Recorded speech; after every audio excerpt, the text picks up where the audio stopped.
Астрономи от НАСА откриха две планети, които са подобни на Земята. Според учените на тях има всички условия за извънземен живот.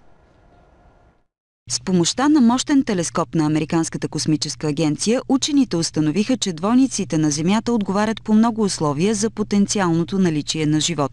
Не са нито много студени, нито много топли и има голяма вероятност на тях да има вода.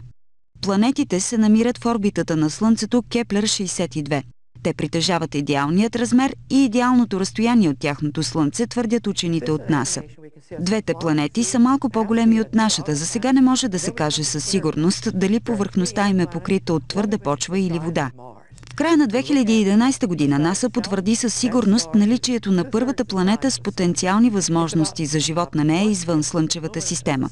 Земното тяло се върти около звезда, отдалечена от нас на около 600 светлинни години.